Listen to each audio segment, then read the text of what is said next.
القابض الباسط الخافض الرافع المعز المذل السميع البصير الحكيم. إن الحمد لله نحمده ونستعينه ونستغفره ونؤمن به ونتوكل عليه ونعوذ بالله من شرور أنفسنا ومن سيئات أعمالنا. من يهده الله فلا مضل له ومن يضلله فلا هادي له. ونشهد أن لا إله إلا الله وحده لا شريك له. ونشهد أن سيدنا ومولانا محمدا عبده ورسوله. أما بعد فقد قال الله تبارك وتعالى في القرآن المجيد والفرقان الحميد: أعوذ بالله من الشيطان الرجيم. بسم الله الرحمن الرحيم.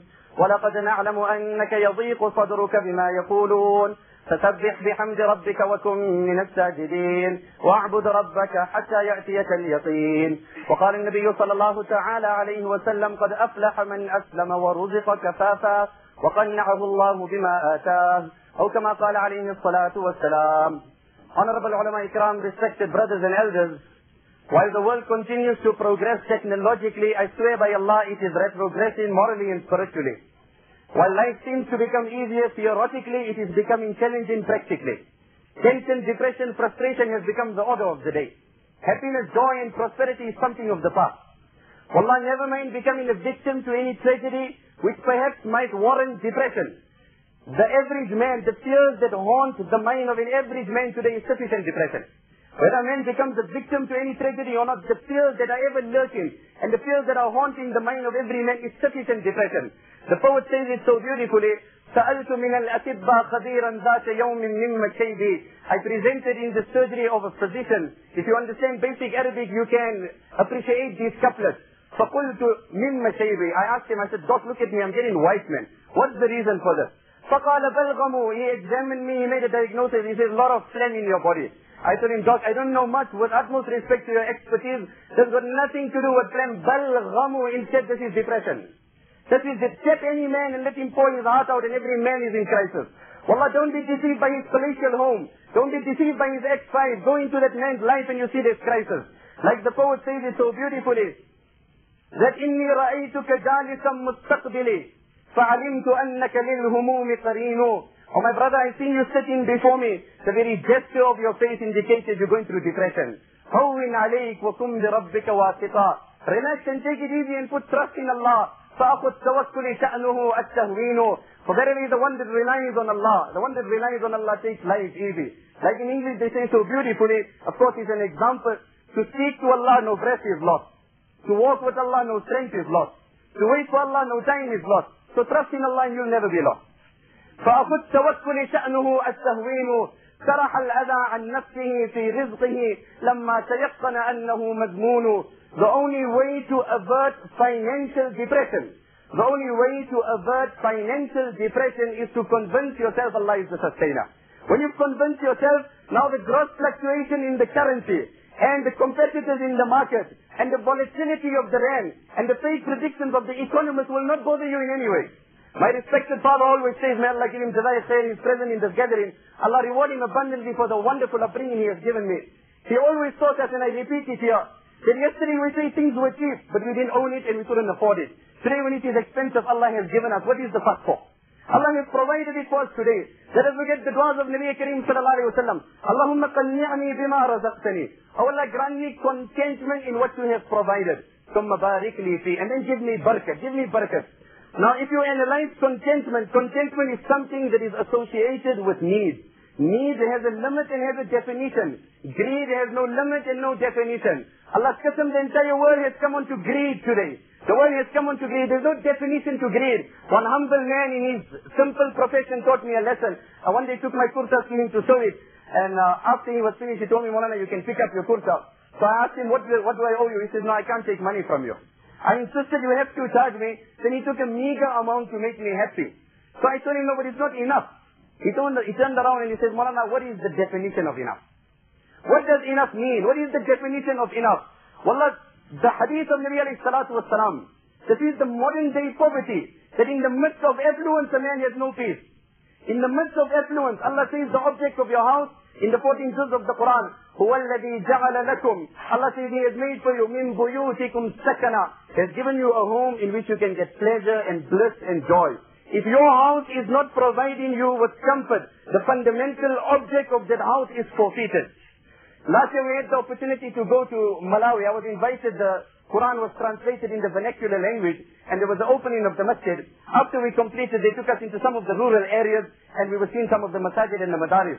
We came outside one particular location. There was a small hut. So small I can safely say your laundry room was bigger than that man's entire house. He was sitting outside. It was extremely hot. There were some goats outside, children were playing, there was a little well. But I swear by Allah that the man had such a smile on his face. That was priceless. That smile transmitted such joy that I've never seen it in my life. It left an indelible impression in my heart. And once I was in Jordan, we were hosted by a very wealthy man.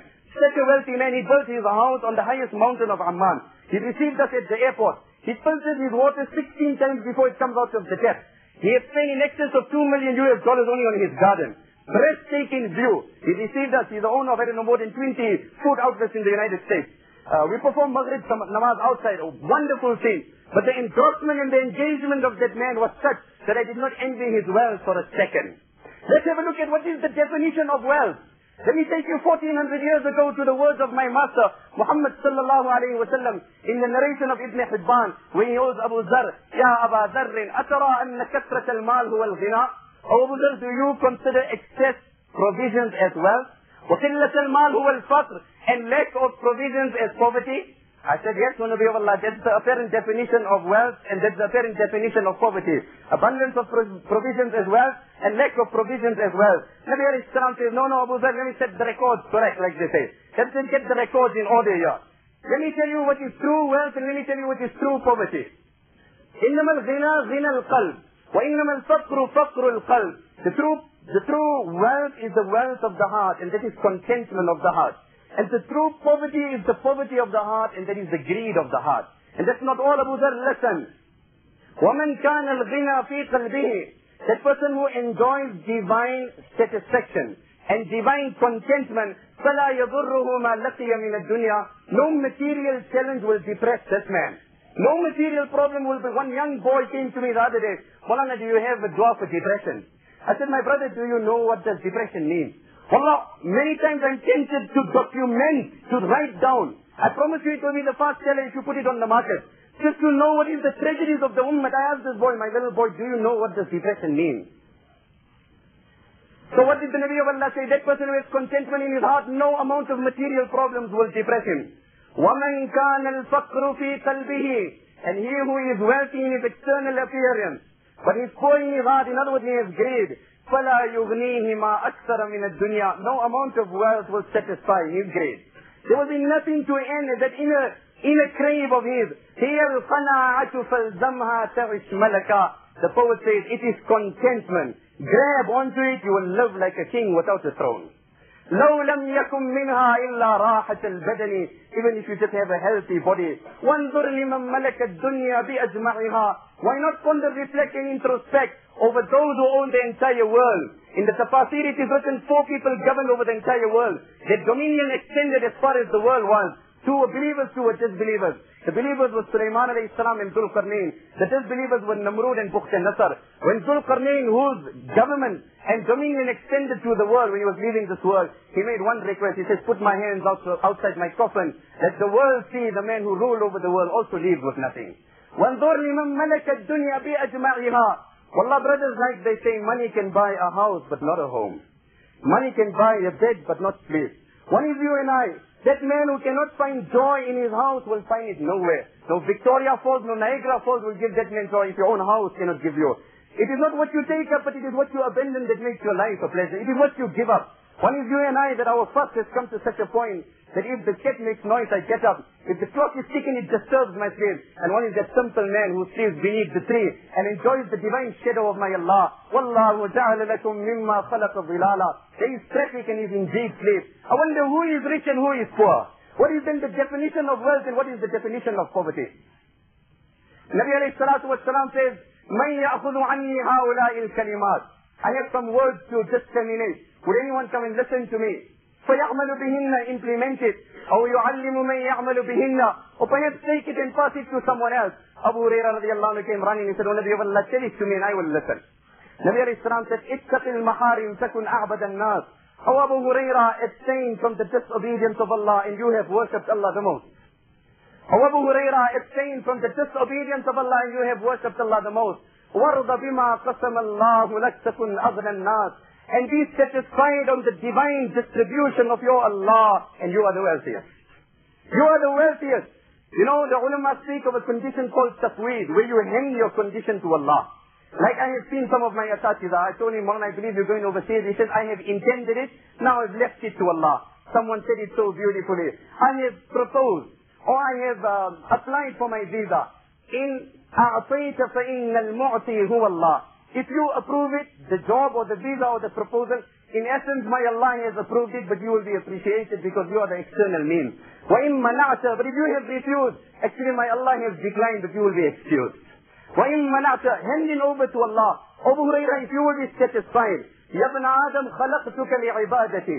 Oh my servant, I created you for my worship. فَلَا تَلْعَبْ, I don't want to see you loitering around in the world. I have very selectively made this translation. I have created you for my worship. I don't want to see you loitering around. وَقَسَمْتُ لَكَ رِزْقَكَ, and I decided how much wealth I will be giving you. فَلَا تَتْعَبْ, I don't want to see you exerting yourself. وَفِي أَكْثَرَ مِنْهُ فَلَا تَسْمَعْ, and for more than what I have decided, I don't want you to even desire, never mind endeavor. And listen to what I have to tell you. إِنْ رَضِيتَ بِمَا قَسَمْتُهُ لَكَ, إِنْ رَضِيتَ بِمَا قَسَمْتُهُ لَكَ, if you will be happy on my choice and my selection and my distribution, divinely I will bring joy to your heart and your body, and you will be beloved in my eyes. But if you will try and amass more, فَوَعِزَّتِي وَجَلَالِي لَوْسَلِّتَنَّ عَلَيْكَ الدُّنْيَا, I will impose the world on you, you will literally run like animals. This is not an exaggeration, this is the translation of the quotation. And remember, my servant, in the end you will not get more than what I have allotted. You will abandon your family life, you will abandon your social life, you will have nothing, it will be nothing like joy in that life. Like someone said, listen to this, brothers. طلبنا ثلاثة, we all are searching for three things, but we were looking in the wrong place. طلبنا الغنى في المال, we searched for wealth in things, but actually it was in contentment. وطلبنا الراحة في الكثرة, and we were searching for comfort in luxury. But actually, وَطَلَبْنَا الرَّاحَ فِي الْكَثْرَةِ, we were searching for luxury in comfort, but it was kept in the tawakkul and in qana'at with Allah, in contentment. وَطَلَبْنَا الْكَرَامَ فِي الْخَلْقِ, and we searched for honor in the creation, but honor was in with Allah. Maulana Rashid Rahmatullah used to say, the joy, the divine formula of the joy of both the worlds, the divine formula of the joy of both the worlds is not to desire wealth nor honor from any human. Once a man has disciplined himself, has matured the crave of materialism. Wallah, people have been blinded by the crave of materialism to such an extent. I know of people that were making money out of their own parents. Can a man stoop so low? Someone said it so beautifully, the best way to put an end to depression is don't think of three things in your life. لا تتفكر في فقرك. So never think about poverty, because it will only increase your grief. It will only increase your grief, number one. Number two, لا تتفكر في ظلم من ظلمك. Don't think of those that have hurt you, oppressed you, done you, who have been evil to you and bad to you in business or in any aspect of life. Why? Because now it will create malice in you. And every time you will be at loggerheads and you will try and retaliate. But while you are trying to retaliate, you will be making your own life more miserable. The miserable of your wife, miserable of your children. You will harm that man least and you will harm yourself most. And لا تتفكر في طول البقاء. Do not plan a long future. Allah alone knows what is the future of every man. But do not plan a long future. So verily, if you plan a long future, you will have to amass a lot. Because at the age of 80, I'll need this. When I'm 85, I'll need this. You're planning a long future. Do not plan a long future so that you do not have to amass more of this world. يَا ابْنَ آدَمْ تَفَرَّغْ لِعِبَادَتِي. O my servant, free yourself for my ibadat. أَمْلَأُ قَلْبَكَ غِنًا. I will fill your heart with joy. And brothers, may I add, one of the greatest contributing factors to depression, I swear by Allah in His control, is my life is guna. There's nothing that can depress a man more than sin. Ask that man that is on ecstasy, and ask that person, let's perhaps take one hadith of Nabi alayhi salam. Nabi alayhi salam says, إِنَّ الصِّدْقَ تَمَانِينَ. Verily, honesty creates contentment. Honesty provides satisfaction. Honesty brings about happiness. And lies create restlessness, uneasiness. Now extend the meaning of this hadith honesty, piety, loyalty, fidelity, in every aspect, in every facet of life, compliance to the order of Allah will bring joy, will bring inner satisfaction. And a person that is involved in an unlawful relation, he's restless. My wife mustn't get hold of my phone. She mustn't see the phone number. Let me rush to the door. He is restless. Why? Because he is in disobedience. Ask that man, when he becomes sober, and ask that man, perhaps while he is perpetrating the crime, he enjoys fake pleasure. But no sooner he leaves that woman and he comes home, he gets such depression, I swear by Allah, no tablet in the world can put an end to that depression. And let me tell you that antidepressant, brothers, that is like someone, this is my own example that I always give. Antidepressant, that is like a person went to the mechanic and says, you know what, there's a certain rattle in my car, I just can't trace it. So the mechanic looks at it and he says, you know what, I can't solve it, but I've got one clue. If it's really bothering you, the next time you drive, put your radio louder. That's the way you would. That is depression. Wallah, you've camouflaged the problem, you've solved no problem. وَلَقَدْ نَعْلَمُ. It comes in the hadith of Bayhaqi, لَا حَوْلَ وَلَا قُوَّةَ إِلَّا بِاللَّهِ. It's the cure of 99 ailments, the least of which is depression. After first salah, Nabi alayhi salam has taught us, Allahumma azhib anni al-hamma wal-huzn. To rub your hand over your forehead and to make dua, that Allah remove sorrow and grief for me. Another dua of Nabi alayhi salatu wassalam, أسألك بكل اسم هو لك. Oh Allah, I ask you through the medium of every name of yours, أنزلته في كتابك, which you've revealed in any scripture, أو علمته أحدا من خلقك, or you've divinely taught it to any servant, or you've kept it in any kitab, أن تجعل القرآن العظيم ربيع قلوبنا, that make the Quran a means of light to my heart, and remove that inner depression. What did Sayyidina Luqman tell his son? Oh my son, save yourself from death. It is a worry by night and a disgrace by day. Save yourself from death. It is a worry by night and it is a disgrace by day. So brothers, as I mentioned, the modern day poverty is in the midst of wealth, a man has no peace. Remember, depression is also comes from Allah. When Allah wants to snatch depression, when Allah wants to bring depression, and Allah wants to snatch joy from a man, Fir'aun sitting on his throne, it was only told to him one vision and Allah crippled his joy. A man is living in a palace. He enjoys everything. Doctors suspect cancer. Nothing confirmed. That's the end of joy in the life of that man. That's the end of happiness and vacations. There is a fear that he will be diagnosed with cancer. He sits there. You perhaps don't own that wealth, but you have a variety and there's delicacies. He can't have eggs for breakfast. He can't have that for lunch. What good is that wealth when you cannot eat it yourself? One vision, Fir'aun is sitting on his throne, and it was told to him that a child will be born, and you will lose your kingdom at his hand. The child is not yet born, and you're still governing. But the riwayat suggests from that day, Fir'aun was a different man. Allah can cripple a man. And likewise, when Allah wants to give contentment, when Allah wants to give divine peace, that comes from Allah. That comes from Allah. Let me take you through the battle of Uhud, a very significant battle in the annals of Islamic history. What happened in the battle of Uhud? Allah speaks about how He aided the Muslims. وَلَقَدْ صَدَقَكُمُ اللَّهُ وَعْدَهُ إِذْ تَحُسُّونَهُمْ بِإِذْنِهِ حَتَّى إِذَا فَشِلْتُمْ وَتَنَازَعْتُمْ فِي الْأَمْرِ وَعَصَيْتُمْ مِنْ بَعْدِ مَا أَرَاكُمْ مَا تُحِبُّونَ.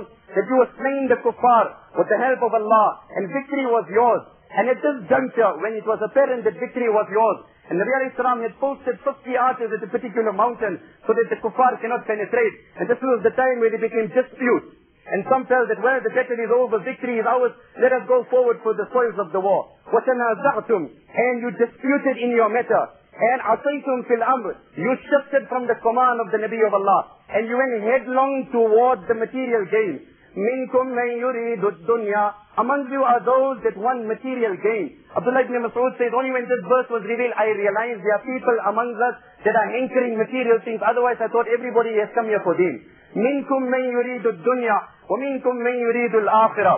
It was as a result. Now listen to this, brothers. I show you how Allah gives divine contentment. So if a man's got little extra problems, he can't sleep till he doesn't take a pill. He's on this tablet, he's on this medication. This has this side effect, that has different side effects. Every man is frustrated. Wallah, this is the modern day poverty. In the midst of wealth, there is no joy. The object of your marriage, the Quran says, لِتَسْكُنُوا إِلَيْهَا. You must look at your wife and it must put an end to depression and not start depression. So anyway, what does the Quran say? Then they went headlong. The kuffar seized the opportunity and they launched a full-scale attack. They launched a full-scale attack. And when they launched the full-scale attack, Sahaba were not prepared for this. It created chaos in the ranks of the Muslims. They were engaged in the spoils of the war. And at that very moment, ثُمَّ أَنزَلَ عَلَيْكُمْ مِنْ بَعْدِ الْغَمِّ فَأَتَابَكُمْ غَمًّا بِغَمٍّ لِكَيْ لَا تَحْزَنُوا. Because you shifted from the command of Allah. After one depression and one setback, Allah brought about another one on you. One is you shifted from the command of the Nabi of Allah, the enemies launched an attack, and an apparent victory was turning into failure. At that very moment, the rumor was circulated of the assassination of Nabi sallallahu alayhi wa sallam. Now Uhud is that battle where my beloved Nabi lost his beloved tooth. And Fatima radiallahu anha came and she took water, Allahu Akbar, and she started pouring it on the cheeks of Nabi alayhi salam. And Ali radiallahu anhu was wiping it in the midst of the battle, the contribution of the queen of the women of Jannah. And she realized this, the cheek was aggravating the bleeding. She then took a piece of net, she burnt it, and she stuck it on the blessed cheek of the blessed face of my Nabi sallallahu alayhi wa sallam. And then of course the blood subsided. At this moment, when there was chaos with reference to Tafsir Usmani, page 90 on the Hashya number 4, when there was total chaos in the ranks of the Muslims, where Sahaba realized that the victory was turning into defeat, the circulation of the rumor of the assassination of Nabi alayhi salam, and Sahaba were lying on the floor. Allah said, I decided I'm going to now give you peace. And let the world know peace comes from Allah. It doesn't come from any place or any vacation or any restaurant or any scenic view. ثم أنزل عليكم من بعد الغم أمنة نعاسا. Allah says, at that critical moment where you didn't know which way you were turning, I sent down sleep and slumber on the believers. In the midst of the battle, Abu Talha Ansari says, I was among those people, the sword was in my hand and it fell off and I fell off to sleep. While people were dying, imagine a man can't fall off to sleep in his bed made out of water, as they say, and he has all comforts around him because of one. Allah snatched that sleep away. Now again understand, when Allah gives joy and Allah snatches it, at this critical moment, the Muslims are fighting as well as the Munafiqeen. Two brothers are in partnership. Allah gives contentment to one and Allah snatches it from one. Two brothers are living in one house. Allah gives contentment to one and Allah snatches it. Contentment comes divine. It cannot be acquired, it is inspired. It is inspired when you follow the commandments of Allah. There's no pharmacy in the world that can give you the right prescription. First you will have to knock the door of Muhammad sallallahu alayhi wa sallam. Anyway, Allah says in this much, ثُمَّ أَنزَلَ عَلَيْكُمْ مِنْ بَعْدِ الْغَمِّ, I gave you peace. Abdullah ibn Mas'ud says, النُّعَاتُ فِي الْقِتَالِ مِنَ اللَّهِ. Sleep in the midst of the battle is a sign of victory and is a sign of the help of Allah. And sleep while performing namaz is a sign from shaitan. وَالنُّعَاتُ فِي الصَّلَاةِ مِنَ الشَّيْطَانِ. At that moment Allah says, I put sleep on the Muslims. And the Munafiqeen who are also fighting, Allah says, أَهَمَّتْهُمْ أَنفُسُهُمْ يَظُنُّونَ بِاللَّهِ غَيْرَ الْحَقِّ ظَنَّ الْجَاهِلِيَّةِ. The other group that were fighting with you with ulterior motives, I snatched joy from them. So they were dressed up in fear. What is going to happen? And Sahaba says, we were falling off to sleep. Abdullah ibn Zubayr says, I was walking with Nabi alayhi salam. The rumor was circulated, but I was comfortable because the Nabi of Allah was with me. And then the fear knew no bounds. And Allah sent down this sleep upon us. And I fell to sleep. And then I could hear the Munafiqeen saying, هَلْ لَنَا مِنَ الْأَمْرِ مِنْ شَيْءٍ. Where is the victory? Where is the help of Allah coming? There was this few moments of sleep. And then he says, we got up. When we got up, we were together. We got our composure. We got our act together.